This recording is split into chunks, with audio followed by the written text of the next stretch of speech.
Hi, everybody. Hello, hello. It's your boy, DJ Dave Squeaky Wheels, and we are back for episode number 6 of Wheelin and Dealin. How's everybody doing? Hope you had a very, very productive and healthy week, a fun week, a fulfilling week, whatever that may be, whatever that may entail.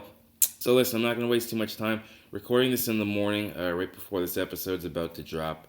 It's the Crissie Cochrane episode. For those of you who aren't familiar with Crissie Cochrane, she is I guess, nationwide renowned singer and world renowned singer because I'm pretty sure I've heard a lot of her music when I've been out at a store somewhere when that was still a thing, when you're out at weddings when that was still a thing, and whenever if there's like some type of nice melody in the background or some type of nice ambiance, more than likely it's one of her songs. I was very impressed with her catalog of work.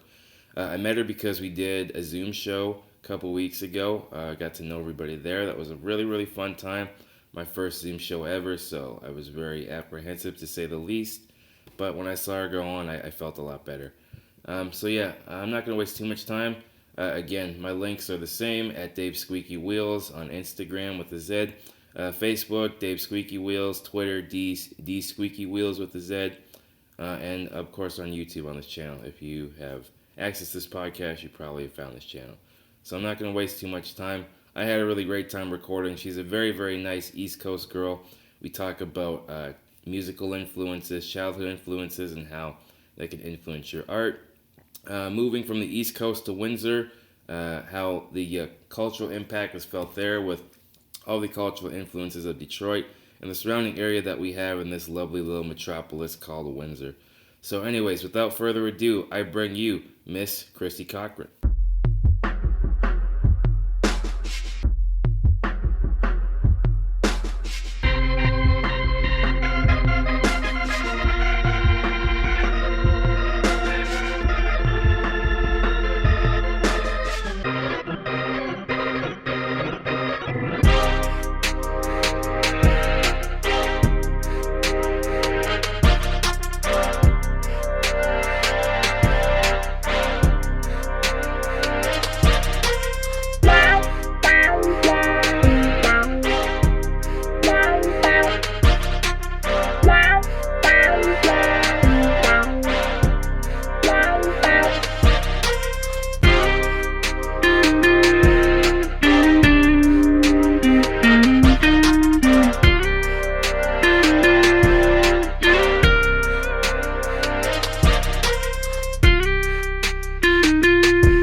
Just fancy.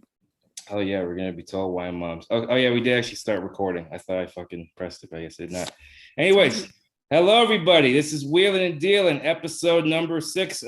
It's coming out next week whenever we recorded this, but I wanted to give you guys another wonderful guest, another lovely exclusive for y'all. I just did a show with this awesome Canadian artist as well. We're gonna talk a little bit about how Canadian radio kind of divvies up their content. But please, everybody, give it up for the divine and for the lovely Miss Crissie Cochrane. Hey, thanks for having me on the show. No problem, no problem. You are, I don't want to say you're a guinea pig because this is only my second Zoom I've ever done. The first one I did was with Maxine, and that one's about to drop tomorrow. Right on. Yeah, I look like I'm like Wolverine, but I'm not finished changing yet because I got the mutton chops. No, it's like if Wolverine was stuck in a blender just in the one part and they couldn't totally dissect the one. Oh God. It's a work in progress. It is a work in progress, man. Oh yeah, also too, I want to promote your single. It's called Can We Go Back? It is a pandemic song that is on all things Crissie Cochrane.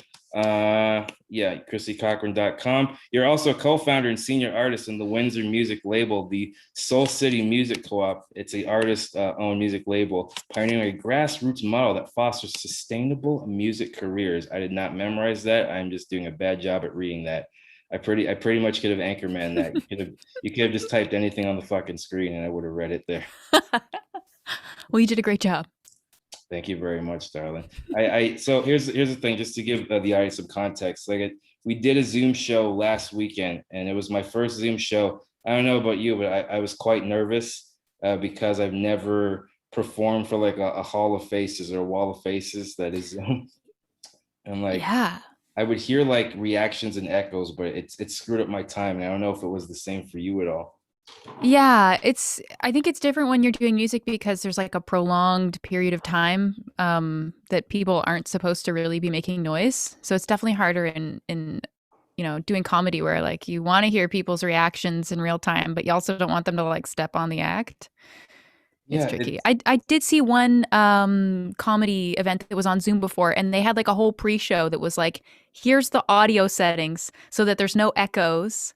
And so it all like just flows easy. Like Zoom is confusing, man. There's a lot of settings, I guess. needless to say, we've had to do a lot of pivoting in this year, and Zoom shows have been the bane of my existence, and Yeah, more ways than one. Um, but yeah, like I actually let's play a little bit of your song right now because I did like sure. and still we move because I like what I like about this is like the build up that you had here.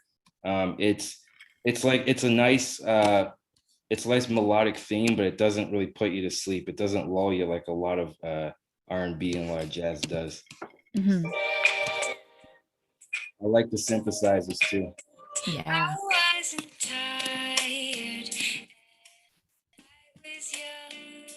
Yeah. Like, here's a question actually that I don't know if I've asked a bunch of musicians, but one of my favorite bands is King Gizzard and the Wizard Lizard. They're a very fun name to say. They're from Australia and they're a psychedelic rock band. And their live shows, especially if you look them up on YouTube, are ridiculous because they'll mix a bunch of different lights and kind of do a strobe here and there because it's very melodic. It's a bit like Rush, where it's a little bit nerdy and they'll tell a story like that. But like, what inspired you in that album to kind of do a little more synthy and give a little different sound, maybe? a lot of that came from my producer, Adam Rideout Arkell, and he was in a band from Windsor called Yellowwood around the time that I moved here, so about 10 years ago.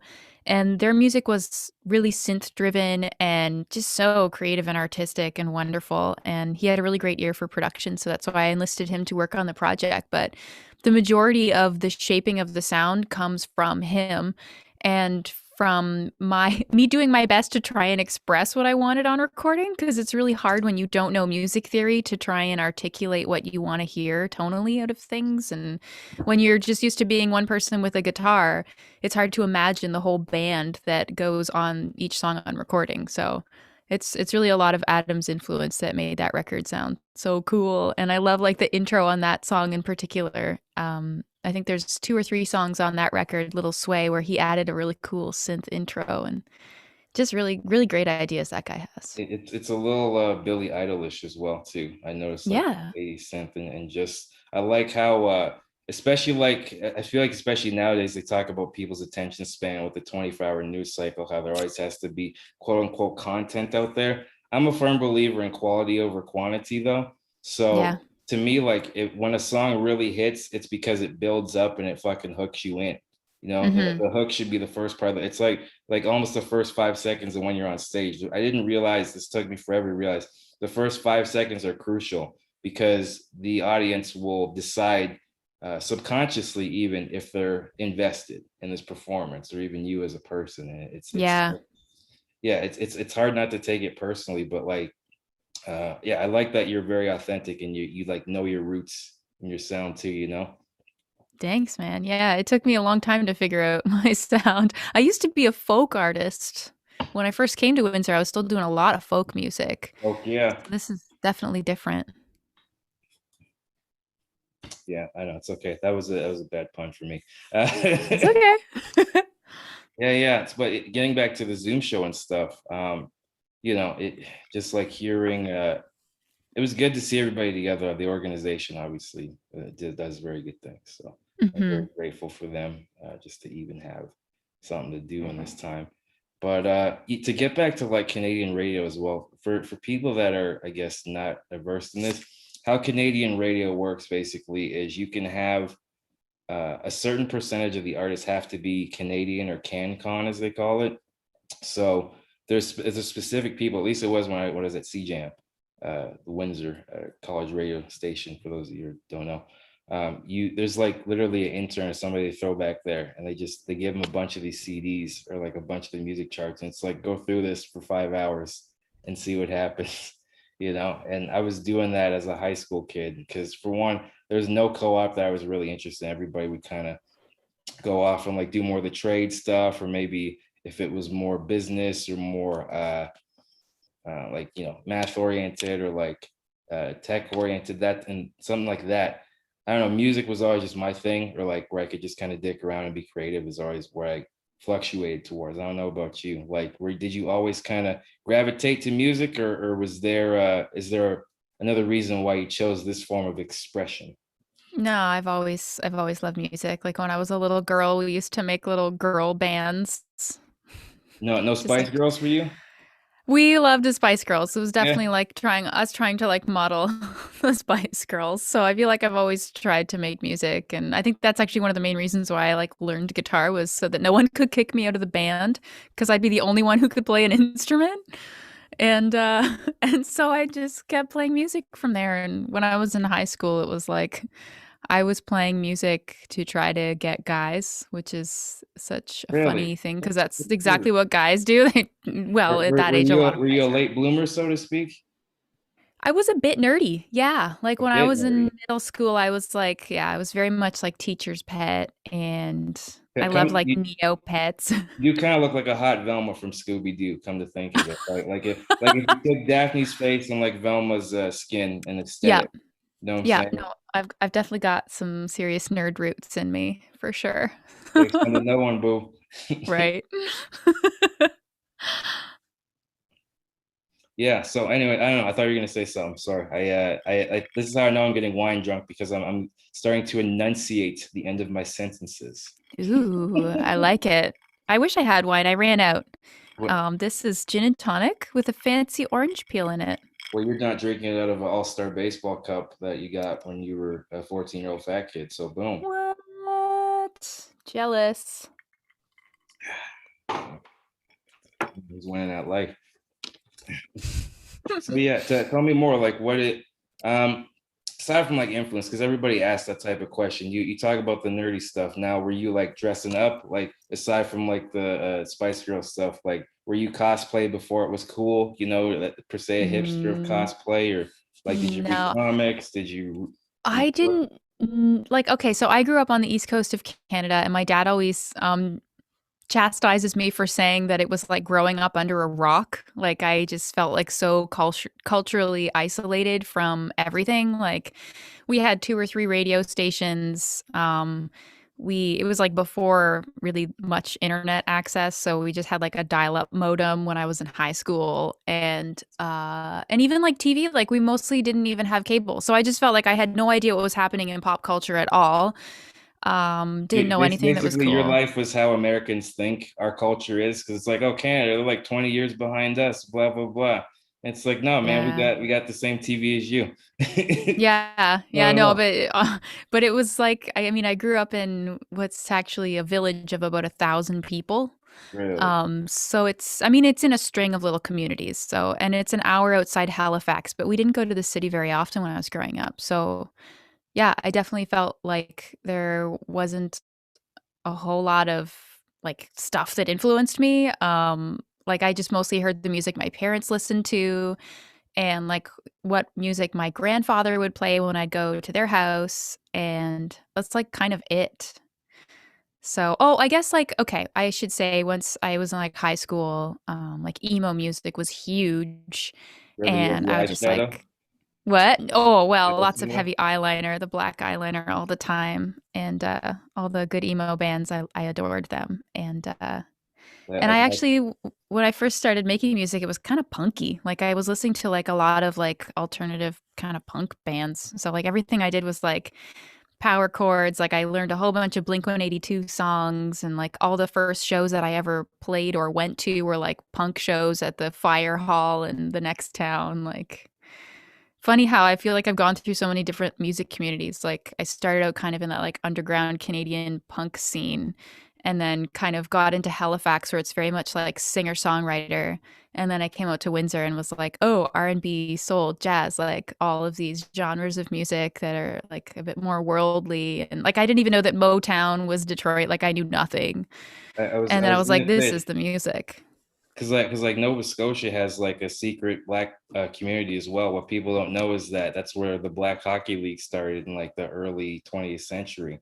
So, Okay, see, even I didn't know that, and I'm from there. I should know these things. hey man, you know, if we're gonna tear up any sport, no matter what it is, you know. That's true. That's but yeah, that's another thing too. We don't realize being from Windsor is that we got all this influence coming from everywhere. And if you go to other parts of Canada, even the type of slang I use sometimes, they're like, "What the hell are you talking about?"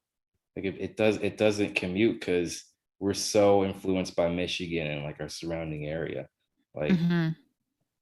Yeah, there's really like a dialect here in Windsor too. Like it's funny. I feel like I've changed a lot of the way that I just like little words or like the way that I pronounce stuff. Like I used to have more of an East Coast accent, but I've kind of started to lose it a little bit. It's still sort of there, but it's not that dramatic or anything give me anymore. an example of an East Coast accent because I've heard it, but it seems a little more Irishy, like a Heidi like type of thing. It can be like that, but it's, I don't know. I feel like it's just a lot of like hard R sounds. Like I always have a hard time when I talk about the stuff that we do with our label because we often have to say our artists. But I always, when I try and say it, it always comes out like our artists, our artists. And like tour, we would always call it like a tour. You go on tour. You don't go on tour. It's tour. The tour sounds effeminate. Tour kind of, it's a little different. Tour. It sounds cool. Tour. Like you're gonna Oh, party. There's things are gonna happen. We're going on tour. But on tour sounds very hoity-toity, doesn't it? yeah, it sounds like wine mom dialect. Hmm. Yeah.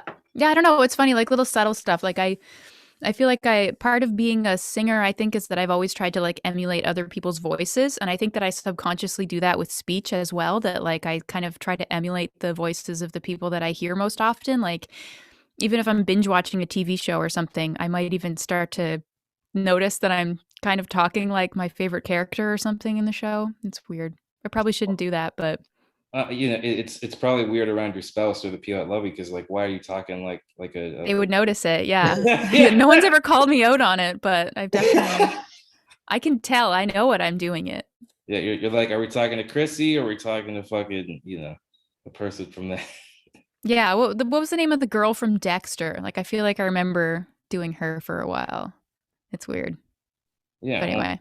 it's funny how those things kind of go hand in hand though, because you have to have the ear for the subtleties and the idiosyncrasies in the dialect to make a good song though. Because the same things with chords. Like I'm not trying to toot my own horn here at all. I'll send this to you after. Let me know what you think as a musician. But I've been messing around on GarageBand a bit, and I made the theme for this podcast. I did one originally. It was good, but it sounded kind of like a public access type of theme. It was very like it's kind of like a co-op thing where like teenagers are just throwing it on, and like it sounded distorted and everything. This new one though is more in sync with what I want. It's a little more jazzy and more hip hop and Cool. more horns and like more synth and stuff. I don't know. Not that I'm cross promoting. The people who are listening to this have already heard that shit. So like get on with the fucking questions, David. But that's the thing too. Like to even get into psyche as comics, we're always kind of thinking how we're coming off too. I think musicians are self-aware, just in a different context, because like we're thinking about how we're coming off to the audience as a whole. Like I was a shy kid, like even to mirror you, I kind of like look down and stuff. I very soft spoken. So when I first started doing this, one of my mentors and one of the people, not like my mentors, because there's comedy classes, but I don't believe in them. I think you gotta just go up and do it. He Mhm. said you have to address the audience. You have to present yourself. So you go to this side of the room and the middle of the room and the other side of the room, just so you get all the sight lines Oh. and you can project equally. Yeah. I never thought about that, but now that you say that, like I can picture comedians doing that in my head. I don't feel like I've ever seen a musician do that though. I feel like it's like you're rooted to your mic because usually we're with a mic on a stand or something, and you just this one spot in the back of the room is like all you get to look at. Well, yeah, because like we'll see bass guitarists, and like I've been on a real metal kick lately. So a lot of Def Leppard and like Zeppelin and Motorhead. just a bunch of like slasher stuff too. You'll see the guitarists, they're very active, and like when they're doing solos, especially, they ham it up a bit too much, as you probably saw in the Motley Crue movie, where like Tommy Lee just came off as an even bigger tool, if that was even possible, for certain parts of it. But yeah, I always thought the ear, getting back to the ear thing, was always very interesting. Like, is that a conscious choice, or you just kind of do it? Getting back to what thing? Sorry. The ear thing, like making sure that you hear subtleties and idiosyncrasies in speech and in rhythm. Yeah. Well, I feel like uh, it it it really depends on your attitude as a person. Like I feel like it's really important to be able to criticize yourself or to like identify areas for improvement. And I feel like the best way that I do that is like not in the moment, but afterwards, like reviewing what I've done. I feel like I have a better ability to focus on what I've done. Cause when I'm in the moment, like I'm so busy trying to like execute the thing that I'm not necessarily as good at like evaluating whether or not it's actually, sounding the way that it ought to. But I feel like, yeah, it's very important to make sure that you maintain that like care, that level of concern for the nuances of what you're doing and to try and find ways to improve it. I think like especially in the music industry, people expect so much content and like a nonstop evolution. Like you have to be constantly becoming something. Everything has to be a little bit different, and it's tricky to maintain that. I feel like it takes a lot of self awareness and trying to like constantly be absorbing content and processing things and trying to find inspiration everywhere. And it's a weird little pipeline of creativity that you have to be in all the time. It's an ever changing one too. It's an effervescent one. And yeah, self awareness is definitely key. Now, were your parents musicians, or what did they do for a vocation? My parents were not musicians, although my dad did play for fun. Anytime that we had like a family gathering or like a party or something, my dad would always bring his guitar and play a bunch of tunes. My parents were really into Jimmy Buffett. They're parrot Really? heads. Parrot heads. Yep. Damn, So I and they feel like didn't die of cirrhosis yet, I'm assuming. what's that? Did they die of cirrhosis? I hope not. No, no, they're mercifully they have just like an excellent tolerance for alcohol and they're doing great. Yeah, they're But they definitely know how East to Coasters. Then they're definitely East Coasters, man. Yeah, they know how to party, that's for sure. And every party would always just involve like an instrument coming out. I feel like it's a funny blend of like Parrot Head, Party Hard, and then like kitchen party vibe of the East Coast with like there's always an instrument around. So I just grew up with like a guitar in the family room, and anytime that I was like I had 10 minutes to kill or something, I'd pick up the guitar and play it a little bit. So but I always was super private with it. Like I didn't really want anyone to hear what I was working on. Like That's weird, I wouldn't right? I wouldn't even sing if like my family was home. Like I was super shy. I wouldn't even sing in like a car with all my friends and everyone is so loud that they wouldn't hear me. I was so shy. I wouldn't sing at all. It's funny. And then I somehow got a career in music. I don't know what happened that like suddenly a switch hit and I was like, okay, I'm gonna go and do this in front of people now. Well, you It's just weird. got to wipe off the goth makeup and fucking, do some wedding songs. That's what you. Do it. I definitely it was many, many years before I was able to do weddings or anything. I was definitely wearing the heavy eyeliner for a long time. Like now that you're saying it, I can honestly picture it, and it's a kick. I can't picture you being like the East Coast Joan Jett. It's like, ah. Oh, I wish I wasn't that cool. Not at all. I'll have to see if I can dig up like some early videos of me. Every now and then I like to go down memory lane and see because I the first shows that I ever did were at my high school because we were lucky enough to have a relatively new school. It was like a new building, and they had built like a performance theater in the school that had it was like a soft cedar theater with like perfect for like the drama class or whatever. So like Those first. everything you would need to mount a proper theatrical production. And so they would do these variety shows or benefit concerts during school hours, and all the kids would want to go because it was $2 to get out of class. So the first shows that I ever did were like in a theater with a full house, and that was very intimidating. But there are videos of them online, so I can relive the trauma of my very first shows. But some Exactly. of them are not Not terrible, actually, which is very surprising. Well, no, because like I think when you're looking at something from the past, it takes you back to the emotion, and you kind of brings you back to the entire setting of where you were, and then like when you can look back on it, it's why sometimes I heard this yesterday too, where it's like the guy was talking about when you're going through a breakup, and like you're replaying who you were. Oh no, it was DMC, Daryl from Run DMC, where he was talking about like how sometimes we're in the emotion of something, you go back to it, because he had alcohol problems and substance abuse problems, and now he starts like a foundation for adopted kids and everything, get back to community. And he was like he was paraphrasing like himself, and it made him kind of sound like he was wailing and yelping and all this other stuff when he was crying about it. And to other people are like, oh, why are you being so hard on yourself? It's like, no, it's funny because that was you, like that was you who you were, but you're not the same person. You know what I mean? Yeah. Like you're Mhm. not the same person at all, and so you almost feel like a caricature of yourself when you're Yeah. describing something from the past. Like I was talking to somebody who I met on Discord actually, and I thought of a story I hadn't thought of in a while. Because when I was about 2 or 3 years old, and I was first learning how to walk, because when I was first born, I had like club feet, so my feet kind of look like a shitty 9 iron that you'd use on like a very rough green. I don't know. I know like three golf terms, and that's one of them. Uh, and it's ironic because like my hands used to be flat, and like now I look like a praying mantis trying to teach kung fu, very shittily. Like that's a remix on the joke you heard from the Zoom show. So a little Zoom exclusive for you ungrateful fucks. But uh, anyway, I know laughing at my own joke is so great.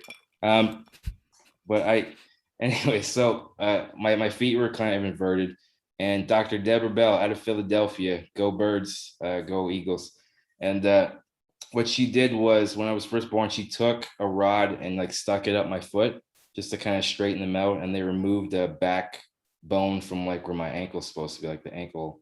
I don't know the exact bone, what it's called, but they Mhm. removed both of those, and my feet were straight, and I kind of had like Cabbage Patch Kid feet and like hands. They were kind of puffy, uh, Okay. but like the doctors didn't think I'd be able to walk or be, I guess, a productive member of society, so to speak. Hmm. In short. But when I was 3 years old, I learned how to walk.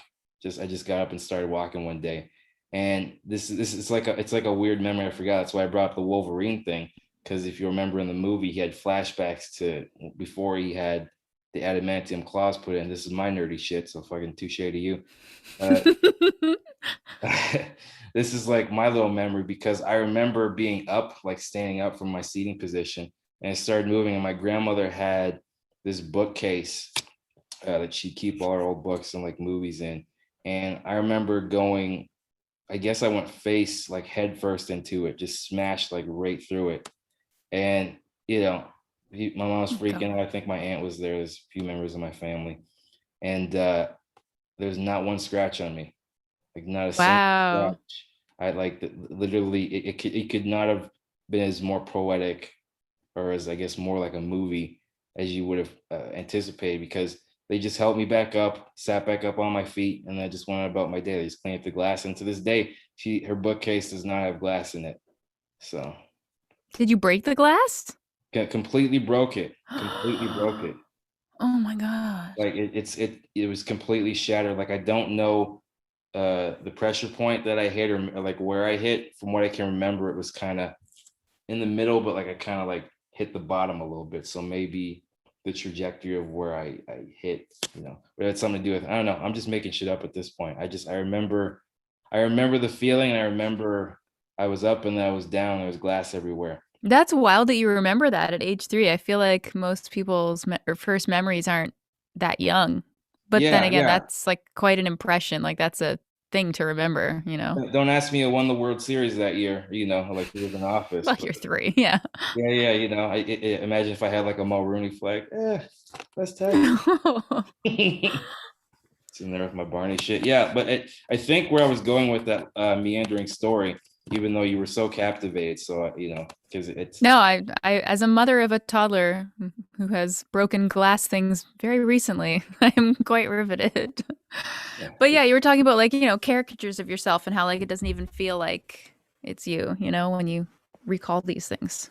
yeah, yeah. So like, is there a moment in your life that you wrote about specifically like that? Because I think I'm gonna write something about that. I've taken little bits like that and done little journal entries, but have you used it to maybe spark another idea, or maybe that's a chain reaction to another idea, perhaps? I don't know. I don't know exactly. I mean, I feel like I had such like a basic, easy childhood that there's not Never really a million whole plus. lot. There's no, yeah, breaking a glass cabinet moments that I can think of in my childhood that I could figure out how to write a song about. But I have been recently, I started rereading my childhood journals because I kept a journal from the time that I was in grade two until I started writing songs instead of keeping a journal. So I have like, I don't know how many years that is, 12, 10 years of journals to go through. At least. And I actually at one point in time I did start writing a song based on like my first breakup with a boy in the fifth grade, which doesn't count as a real relationship at all. But like the things that I wrote in my journal were so hilariously dramatic and like funny and cute. And I was like, I think I could make a song out of this and it would maybe actually not be terrible. Imagine if you would have put that on Snapchat at that age. Like, imagine that shit. I can't imagine like having that kind of technology Ugh. as a kid. I would fuck that up so bad. We could barely handle MSN. Like my I generation, I'm know. surprised these kids could fucking even function some days. They get a I bad rap, know. man.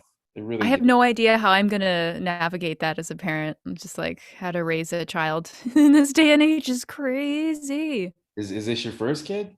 Yeah, and she's only 2, so I got some time still to figure it out. But it's Yeah. already weird with stuff where it's like my husband and I are constantly talking about like, is it appropriate to share a picture of her like on our Instagram feeds or whatever? Because there's all these people that we don't know that follow us. So it is weird to like put a picture of your kid on the internet when you can't like get their consent and like there's weirdos out there and it's weird.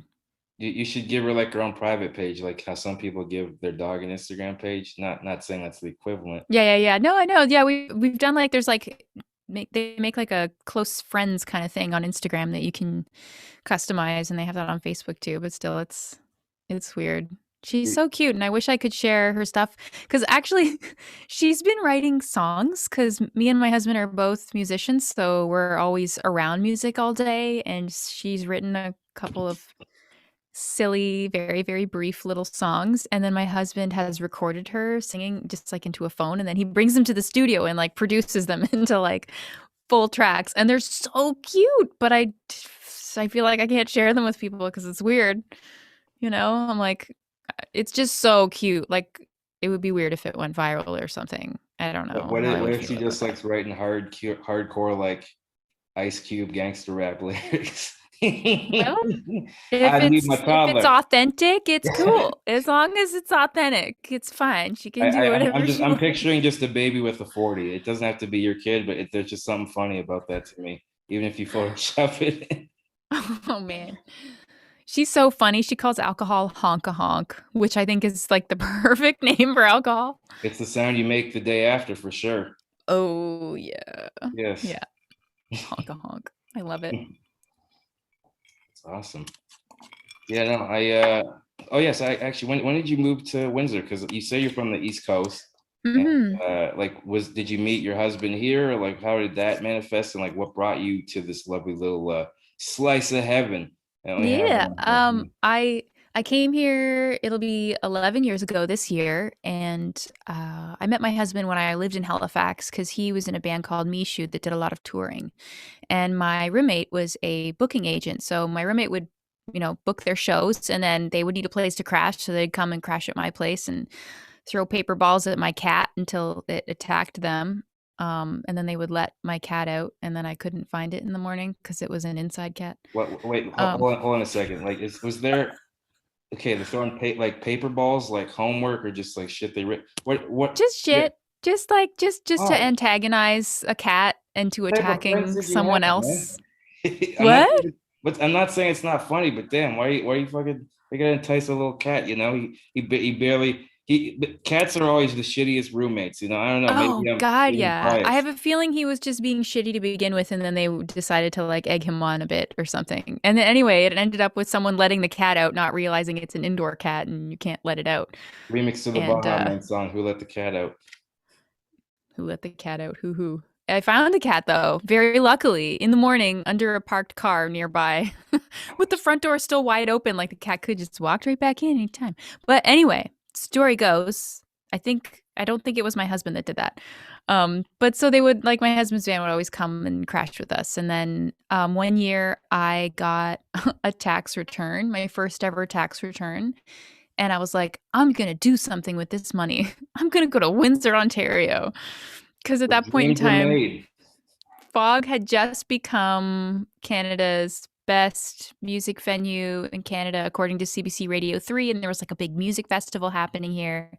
And Mishu had just put out a cool record. And so I was like, I'm just going to go and see what Windsor's about. And I didn't even know like where it was on a map. Like I had no idea that it was right next to Detroit, and kind of had my mind blown when I was coming over the overpass on Olette and saw, the two skylines together. And I was like, what is Windsor like a gigantic city or something? And no, there's a river. It's Detroit. Welcome to Windsor. We're And basically the place before the moat in the castle. We're like yeah, we're the drawbridge yeah, in man. America.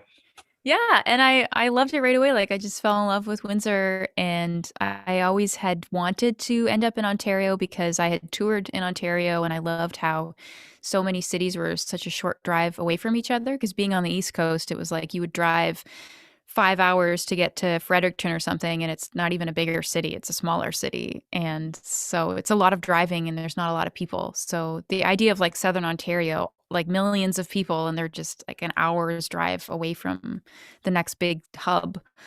But Toronto was too overwhelming. Like I had lots of friends that ended up in Toronto, and I was just like coming from a village of 1,000 people. I was like, I cannot do Toronto. Like it doesn't compute in my brain. It's too big. And I felt Or the like I Amish coming over was from Rumspringer.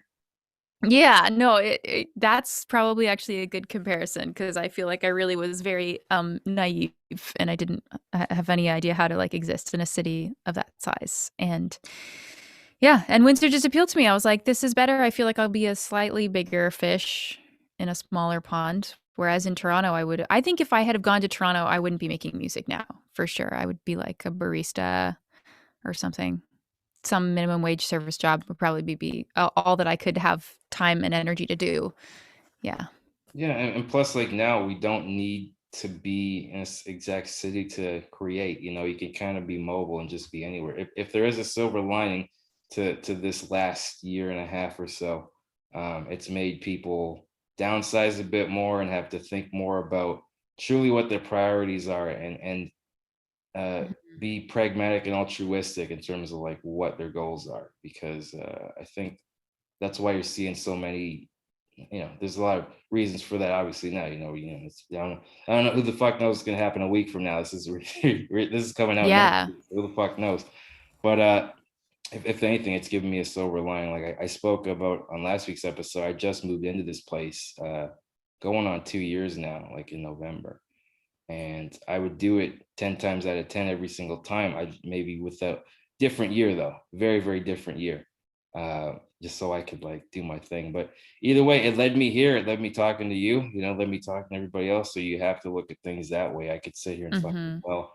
But I've been doing a lot of meditation and shit like that. Like that's the thing too. When you did come from the rural life to the city life, was it at all overwhelming, or like did you find yourself having to adjust culturally, really, or not really?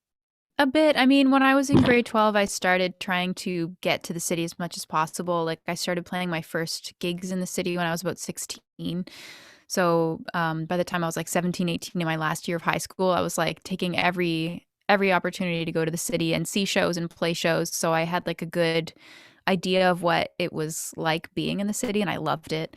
But I think the fact that I was so naive really protected me from a lot of anxiety and a lot of awareness of what a drastic adjustment it really was. Like sometimes I just think about the stuff that I would do, and I'm like, I'm so lucky that like no one ever attacked me. Like I used to work at a call center from 4 p.m. to midnight, and I'd walk home alone every night at midnight, the exact same route every night at the same time. Like really predictable, easy to memorize stuff like that you're just not supposed to do. And yeah, it's funny, just so many weird moments that now in like Windsor, I'm like, I would never do that. Maybe it's just different. Like Halifax is a different city, or I just was very lucky.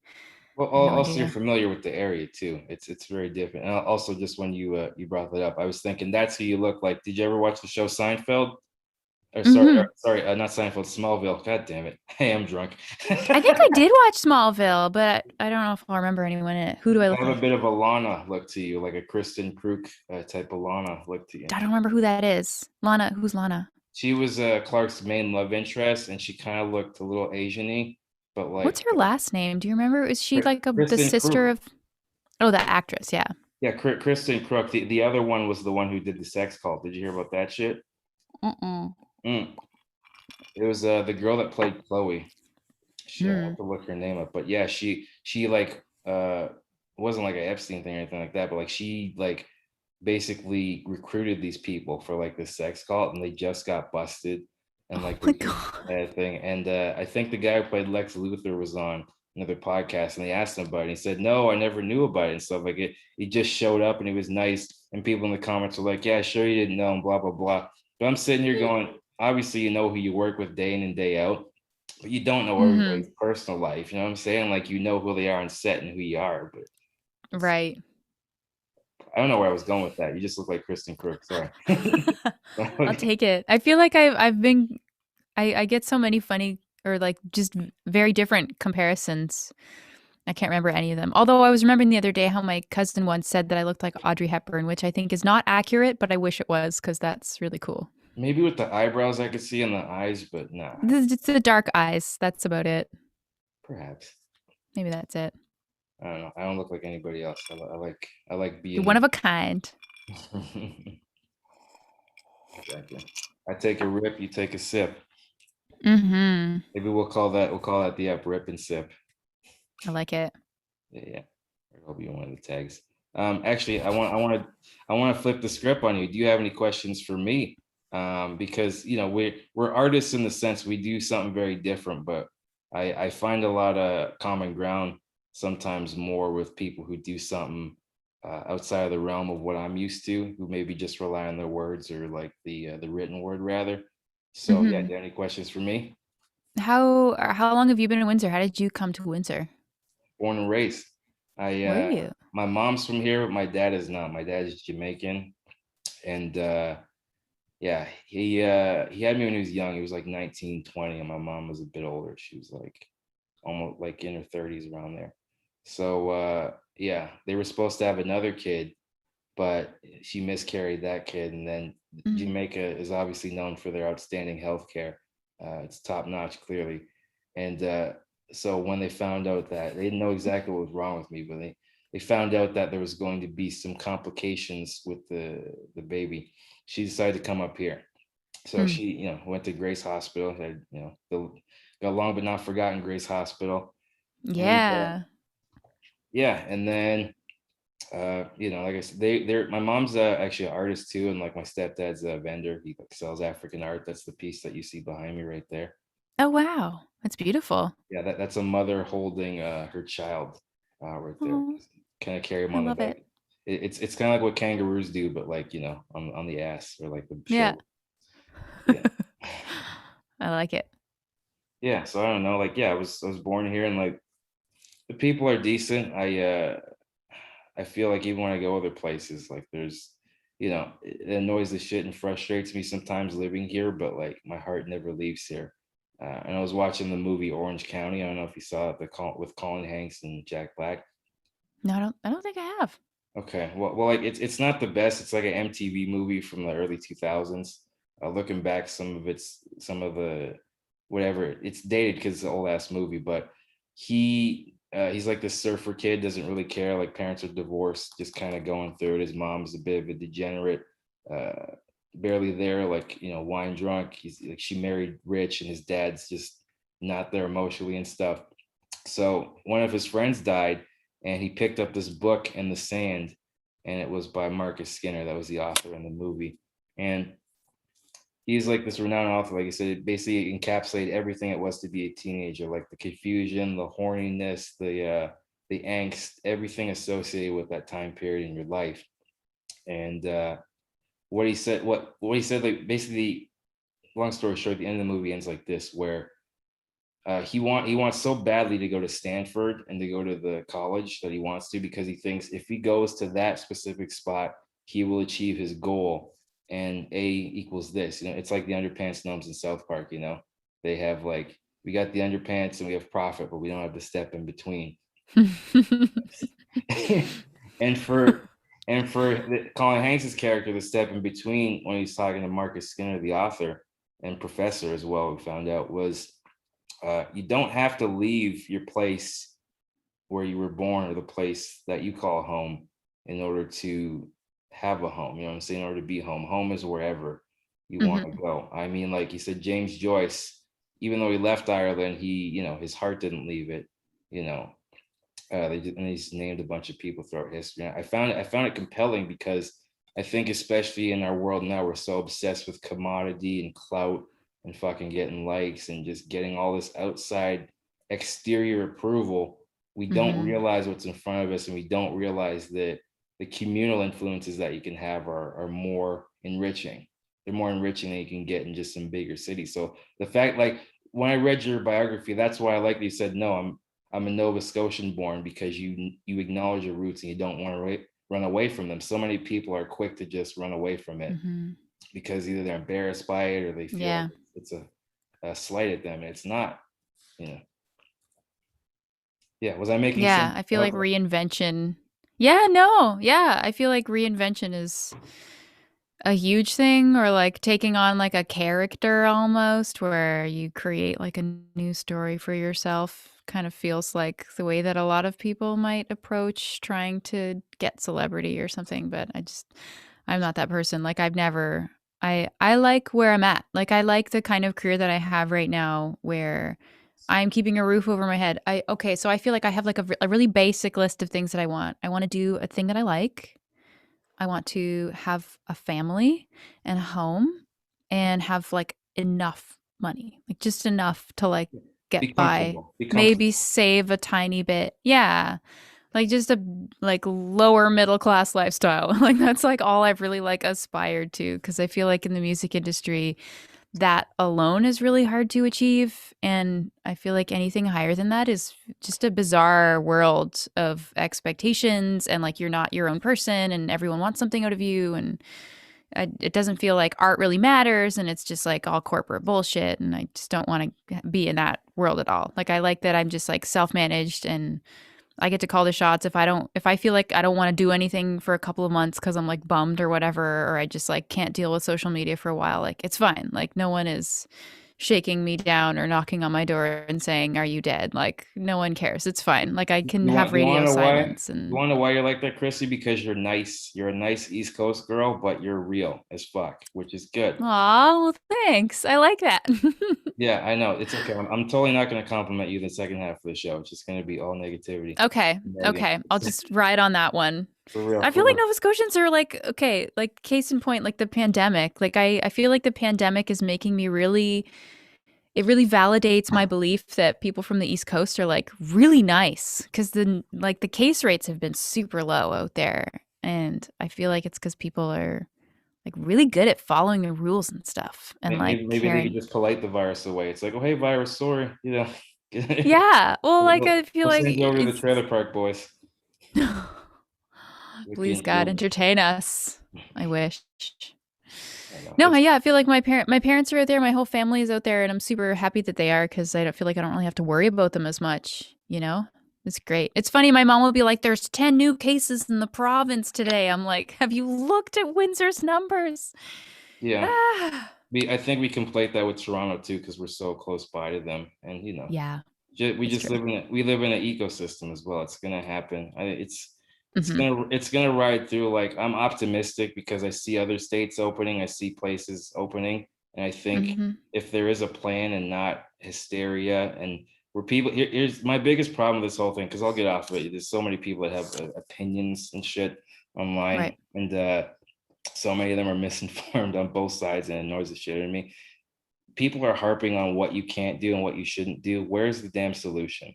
Okay, well, solution one, get outside, exercise, take care of your health a little bit more, take your vitamins, figure out a way where you can put people in a place because as soon as like you go outside and as soon as the virus comes out of your mouth or whatever, or say you don't know you're infected, the UV rays knock it out. Like it's completely gone. It eviscerates. They've proven that pretty succinctly. So that part I think will be fine. It's just the response to it I think has been atrocious, and I think we can all agree on that. Just how you're giving people not a lot of options to function and maneuver because you may it's good to have these new technologies and it's good to look forward to the future, but you have to realize you're still dealing with people and people's livelihoods. And they have, like what you were talking about just now, describing what you wanted the music career is basically Maslow's hierarchy of needs, correct? Mm. Where like you Mhm. need protect. I think the bottom was like you need food and shelter, you need to feel safe physically and psychologically, you need a place to grow, and some place to cultivate, and you need to be fulfilled Mhm. spiritually in vocations and things like that. It's a Mhm. lot like a garden too. Like one of my favorite expressions is from Man School 202. Shout out Dante Nero because he did give me a consultation one time. It's a relationship podcast, but he poses a very interesting question. One of those was, "What does a farmer create?" And you're thinking of like, what does a farmer actually do? Well, a farmer, you could say he plants the vegetables and the crops, harvests his livestock, but really what he does is he cultivates the soil. So he cultivates the soil to make sure the phosphorus levels are correct. You get enough moisture, enough sunlight, enough UV rays, and he cultivate the environment in order for the crops and the livestock to frolic and grow. And I Mhm. think people are like that, and life is like that, and careers are like that. And I know I'm not that old, so maybe I don't have the most vast experience to derive from this, but I think a lot of the reason why you're seeing people free out like this is that they haven't cultivated the right environment for them. That maybe the bottom needs aren't being met. Maybe they don't have the basics with the shelter and the love that they got at home, or like the resources that they can use um, to be the best version of themselves. But people are like a garden. You need to have the right soil. You need the right farmer to help you in Mhm. that way. Mhm. I agree. I feel like in my mind there's like two things that end the pandemic. One is vaccines and the other is government checks, like money. Like it's money. When people don't have the resources to take care of themselves, I feel like that's when you have to, do things that aren't necessarily safe. You have to Yeah. go, and it makes it harder for you to take care of all of your emotional and spiritual needs and to grow and all of that, if you The don't, only problem with if, that is that we don't take into consideration inflation. So at minimum wage, again, I'm not an economist, and I read 2.5 articles, like maybe 2 pages. So take my advice with a grain of salt. But when you have inflation, it's just going to drive up the price of everything else. So I agree. We need to give people something to live off, but I don't think it's the solution. Like you need to give people a reason for being there. So yes, take care of the basic needs, but it should just be the basic shit. And I think you need needs to be a better vetting process. So I'm not saying all people do it, absolutely not, but there's going to be people that take advantage. It's just human nature, and I feel like they're not taking all that into consideration. Altruistically, it may have a good point to it, but you need to think of it practically. So I think most people could agree with that if it was presented in a way that you can understand. It's just people are so fucking polarized and have their head set in the Mhm. sand. No, Most I people, know. most people are Yeah. reasonable, man. They're reasonable and like Of course, I in the agree with you middle. 100%. Yeah, no, I like, basic income is like a whole other ball of wax, but I mean, like, just in navigating the pandemic, I feel like it's vaccines and helping people like pay their bills until we can reopen and really, because I mean, the main reason why we're shut down right now is just ICU numbers. It's just the fact that like shutdowns just happen when the ICU numbers are too high, where it's like if you're going to get sick, there's not going to be a hospital bed for you, or you'll be taking someone else out of theirs, which is just like a terrifying situation. So I am sad that we're in the third wave, but I'm like super hopeful that there's not going to be too many more. It looks like Windsor, we're going to start being able to get vaccines like July, Yeah, everyone above the age of 16. So it's not too much longer, thank yeah. God. And there's other factors, there's the flu and shit like that. We're gonna get off that. We're getting off that. Fast forward if you wanted to skip through the pandemic talk. We are back with my big dumb forehead. But yeah, let's see what else. Yeah, we talked about Nova Scotia and all that.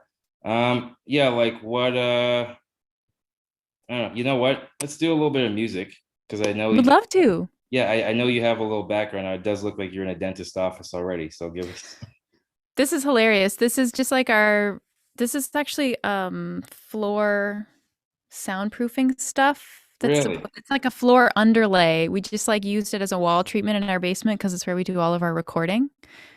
And I'm glad that you think that this looks like anything because it's really like a shithole down here. What So, was yay. yeah, I know it's like a wolf in the snow or whatever.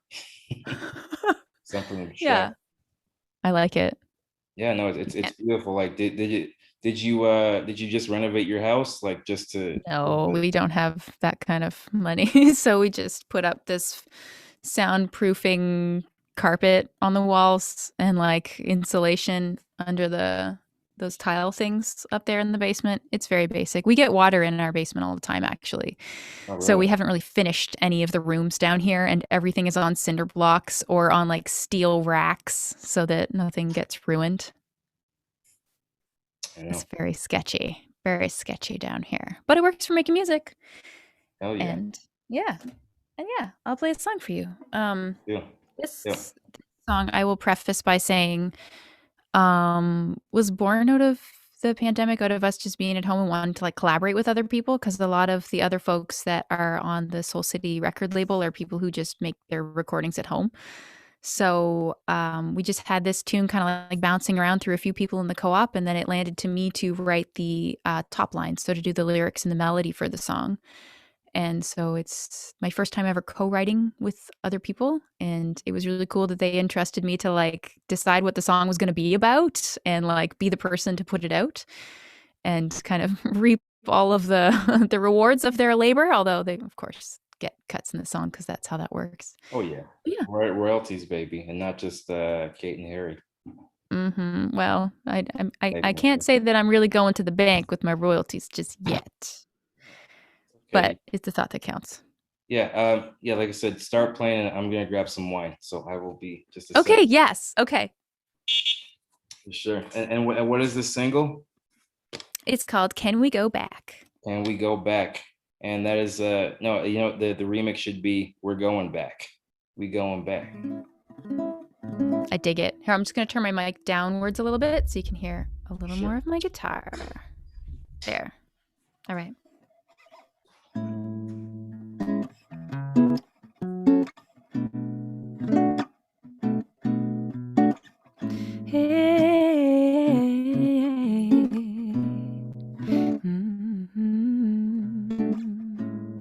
Can we go back?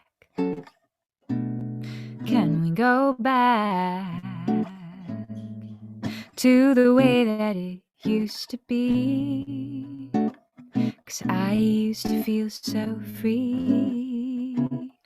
Can we go back? Can we go back to the way that it used to be? It's been too long. I wanna feel the breeze in my hair. Don't wanna care. Turn on the radio. Give me a song I know. So can we go back? Can we go back to the way that it used to be? 'Cause I used to feel so free. Can we go back? Can we go back to the way that it used to be? The weight is too heavy. Didn't know I'd have to take it so far. Just wanna get in the car. Late nights in downtown just to be around. Baby, that was real life. Am I asking too much? If I can't live without a human touch.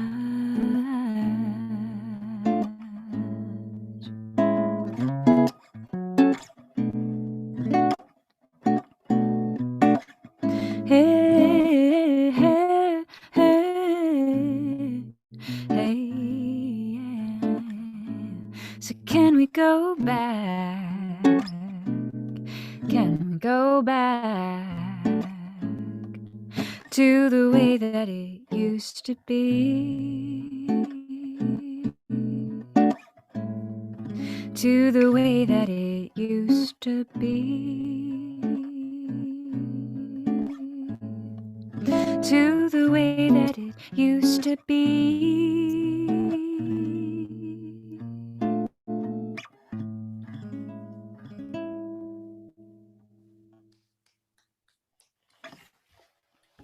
There you have it. That was a sound effect. I didn't actually clap because you can't see my hand. But You had a sound effect? no, I'm just playing. I would snap, but yeah, it's a whole thing. You know, this thing, when we did our Zoom thing, it was different from like, okay, my husband and I have been doing a lot of live streams on Facebook, and he has like an applause sample that he plays after every song, and it's funny. It helps. It's like the emotional support applause. Kills like that awkward moment after a song where you're like, what now? Yeah, I know, right? Because like there have been times I've seen a couple people. It doesn't happen often where they just get nothing. Where it's like, damn, dude. Here's the thing. Like maybe instantaneously, I know if it didn't, but like you guys got to wait the whole length of that song. Just sucks. Right. I don't Yeah. know. I I feel like like that that. used. So go ahead. Sorry, go ahead. No, you first. I was gonna say I remember playing in bars and stuff, and yeah, it's funny when you play a song and actually no one claps, like in the room. You're like, okay, this is one of those gigs. I am a glorified iPod tonight. No clapping. It's okay. You have better curves than the iPod, I think. So. Oh, well, thank you. Yeah. I mean, it's Yeah, just a brick, so anything does, but I'll take it. You said you weren't going to compliment me in the back half. You have to stop. that's true. It's why I moved to this side. I'm fucking Dark Dave, you know? Ooh. Just this side. Like sometimes, depending on where you're standing, like if a light's on the other room and it's not in the other room, you'll have one half of your side go black and the other half of your side your face is lit up and shit. And it felt like that terrible movie Face Off that John Travolta was in and Nicolas Cage. I don't know if I've seen that. I need to watch more movies. It's so bad, but it's awesome. Like the action's Okay, awesome. I was gonna say, is it too bad or is it just the right amount of bad? Here's the thing. I was listening to an Opie and Anthony clip, and that was when Patrice was still alive and was on, and they were talking about the weird thing Nicolas Cage does with his family. So like he'll take because he'll literally will just take the face off of Nick Cage's character and put it on Travolta's, and like they're not taking into consideration body type. It's clearly just Nick Cage, and they're just like doubling him up, but they're acting like, oh no, we just did this, we put it back on. But what Travolta and his family will do, it's very I don't know, it's very bizarre behavior. But he'll take his like hand and just put it on like the temple and just kind of stroke it down like that, like a blind person. Trippy. And they don't explain it at all in the movie. It's just so fucking weird. I need to watch it and see this now. Yes. You try, like when you get to that part, you and your husband are gonna giggle. Just I'm in. I need to see more movies. I'm like in toddler land, right? Where I can't watch anything with any kind of drama at all. Is there a lot of Paw Patrol No. lately? Oh my God. Everything Paw Patrol. I feel like you can't go into a single room in this house and there's not like a Paw Patrol branded thing somewhere. But by the way, I think Paw Patrol, because you know how they said when they were torturing a supposed terrorist in Guantanamo Bay, they would play Metallica or Rage Against the Machine like over and over again, just to kind of drive them. It's like a audio Chinese water torture. Do you think that Paw Patrol is of a similar ilk when it comes to parents? It's actually not too bad, but I mean, then again, she only discovered it like a couple months ago. So ask me again in a year or two, and maybe I will say yes. If I see It's the weird how. no, Go ahead. if I see the goth makeup again, then that's how I know You'll you've. know. You'll know I've cracked. Yeah, no, it's funny how she can watch every episode like 10 times and be cool with it. Like, I don't understand. Maybe it's that like comfort thing where like you know the outcome. There's like no worry at all. Rewatch the same thing over and over for comfort. I don't know. Maybe But yeah. I think it's also just like they like the shiny lights and colors. Yeah, a bit of that. Yeah, I mean, she mostly likes stuff that has songs in it too, so that's we have to like learn all of the songs that are in Paw Patrol now. They're like a part of our lives. We probably sing the Paw Patrol theme song about like 20 times a day. Oh wow. It's crazy. Yeah. So I haven't watched like anything good television in a long time. One of my favorite, I think, Al Pacino movies that I don't know if it got as much clout back in the day. Some of his other ones is Sea of Love, where Never he, heard of that. yeah, it's I believe it's on Netflix. He's a detective in New York, and he's investigating a series of murders where, uh, like the guys put out like an ad because this is back in the day, so you didn't have like dating apps. So they put out like like their ads in the classified Yeah. to Yeah. get a date and like see if you could hook up and like go out or something. And there was these pattern of dudes that were getting. I'm not gonna spoil the whole thing, but like there's this pattern of dudes that are getting murders, and he's investigating them. And there was one in particular that stood out, and he has a bit of a thing with her. And then that's where I'm gonna leave it off. It's very interesting, and like the twist is you kind of see it coming in hindsight, but not really. It's very subtle and it takes you by surprise. So Sea I of love Love a is good twist. yes, it's Sea of Love from 19 like early 90s, like 90 or 89. Yeah. Cool. Yeah, I'll it's check like that out. I'm looking Maybe. for book and movie recommendations myself. I did this thing called Roach Joint Wednesdays on my Instagram and Facebook, where I'll smoke a roach joint and like go through my favorite music that I listened to that week, or just like the tabs I have open. And I don't know, I have to get through some music claims and shit like that. Get to that later. Ah. But Yeah, let me know what you learn because I always wonder like what's the limit? Is it 30 seconds or I don't know what it is. It's I tricky. you know what it is. I talk over it the most I can, because I think Ah. at that point it's just like your own little It sample. helps scramble it. Yeah. But I'm not gonna lie, Crissie. There are a few, I even mentioned it last night, where I get too stoned sometimes and I'll forget the camera's on me. That's Oh, probably really good though. Like that's probably when the entertainment's at peak. That's what I want to see when you forget the camera's still on. I feel like such a fucking degen. You have no idea. I guess I need to see what happens on Wednesdays then. For sure, yeah. Roach Joint Wednesdays. I think I'm gonna keep doing it because I was doing these little watch alongs where I'd watch something or I'd play a video game, but everybody does that. It's a very millennial thing to watch people play video games. I don't totally understand that. Maybe I'm just getting old or whatever. Stuck in my Yeah. MSN days, but I feel like it's funny. So my brother is on Twitch. So he's like in that whole world. But he's also a drag queen. So that makes really, it really entertaining. damn So man. it's I like was gonna say you should have had he's him on.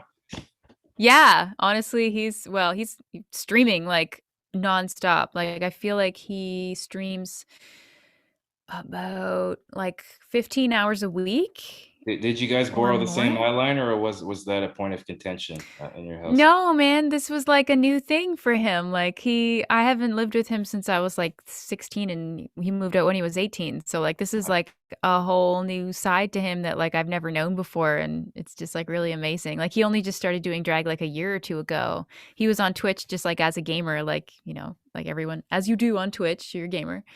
And then yeah, he decided to just like let his freak flag fly and he's friggin' killing it and amazing That's a and hot alliteration. I don't know if you know what you just said there. Freak flag fly. yeah, man, it was hard. I had to really think about each word. But anyway, yeah, Some of my wine drunk is transmitting over the camera. I did. There was some gin in my glass. I would be more incoherent if if I could get a refill, but alas, all I have are melted ice cubes now that sort of smell like gin. Yeah, still works. You get the remnants. It's like a placebo at this point. But yeah, I was gonna say it's funny that millennial thing of like watching people play video games. I feel like I grew up watching my brother play video games, and now I do it on Twitch too. So it's just really funny. Did you ever have any like video games growing up? Were you like a tomboy in that way? I just liked Final Fantasy VII. That was my one game that I really liked and would play over and over and like waste a lot of time on. No Zelda or nothing like that, or like a Oh, sim. well, I mean, I would watch my brother play Zelda. I think actually at one point in time when my husband and I were probably in the first couple years that we lived together, we like did Zelda like as a walkthrough thing. Like I was like the walkthrough guide person and I would tell him like what to do and where to go and stuff. I feel like I've watched people play like every game that was popular from the 90s until like the mid 2000s And at you haven't least. stopped bossing him around since. I don't know that it's working. Yeah, selective. Yeah. Zelda was probably the extent of my authority. Yeah, no, that's more commonplace. We're seeing more girls into video games now. I think some are in it because they actually dig it and they have brothers, like you said, and some are just doing it for the clout. But I feel like money talks and bullshit walks. You can always tell the people that are kind of in it for the passion, and those who Yeah. are not. You Yeah, I know. suppose. Yeah. I don't Yeah, know. I feel like I only go on Twitch and watch my brother. That's it. I have like no idea what else is out there these days. Yeah. yeah. Anyways, yeah. Do you want to just leave it there, or like yeah, I think we can leave it there. We've been going about an hour or 10. Cool. Yeah. At this point, I would, yeah, that's fine. I got to go get another drink anyway. Exactly. Yeah. No, it was actually really fun hanging out with you. We got to do this more often. Yeah, I enjoyed this. This was great. It's just great getting to hang out and chat with you, get to know you better. Yeah. Very, very much off camera because like there was the chat during the event, but it's informal. You didn't want to talk during other people's performances. Like when Mhm. Debbie was drawing that parrot, that was really fun because it looked at first I thought it was like a race car or some like weird textural pattern thing. Yeah. I It, didn't get the parrot thing until someone, I don't know if it was you, someone said like maybe it's upside down or like it's turned sideways or something or like to look at it a different way. And then I think I stopped parrot after that, but I thought it was like a weird like sewage tunnel and then I thought it was a woman, like I had no idea what was going on. yeah. Don't forget, I thought it was like a race car for a minute just because like textural patterns and like the teal, but alas, here we. Yeah. Yeah, I don't know. We're all getting caught. Did you get your copy of that yet? This other video was copies. No. But Yeah, then again, I don't know. I was like, I feel like I shouldn't take anything. I'm just like here to perform. exactly. Because everyone got like a goodie bag or something, or it was like you could give them your address and they'd mail you something. And I was like, that's okay. Yep, I'm still waiting on mine. Well, that's neither here nor there. No, the print was like super cool. Like that was really just like a sweet bonus memorabilia of our time together. It was. And I hope Yeah. we get to have many more times together on this Hmm. podcast and in person, Crissie In Cochrane. person, yes, please, God. It's gonna fucking happen. I have faith because I know that we cannot go on like this. We have to have that resilience, that human resilience. Yep, But we'll get yeah, there. this has been episode 6 of Wheelin' and Dealin' with the lovely Crissie Cochrane. Please go on all her links. Crissie Cochrane, CRISSICOCHRANE.com. I was a grade 2 spelling champ, so fucking the reps. Nailed it. Thank you. I appreciate that. Yep, and I haven't been wearing my retainer for a good 2 years, so that's why I have a little bit of a S at the end. Huh, Yeah, I I like know. it. I know, a little inside baseball for It's nobody. authentic. Oh man, I'm definitely wine drunk. I'm starting to get rosy. You see, This is good. This is good. I like it. for We've like sure. reached our goal. You haven't seen me with vodka and Red Bull. That's when a fucking party time comes out. Yeah. Oh, I think it has to with vodka and Red Bull. There's no Yeah, other outcome. no doubt. But yeah, check out all her links. Is there anything else that I missed or neglected to give out, Chrissy? I think that's about it. If anyone wants to find out more about Soul City Music Co-op, at the website soulcitymusiccoop.com. It's just like a label of a bunch of Windsor artists. So I feel like if you like my music, check out everyone else on the label. And please support her. I'm not just saying that, she honestly has a very, very unique voice. And the songs are very soulful and they're very touching. And if you want to break from your normal music that you listen to, take a look at Crissie Cochrane on Spotify. Sweet. All those Thank links. you, man. Yeah, you know where to find me as well. I'm not going to waste my time with that. We'll do that at the ending. And we're stopping right here.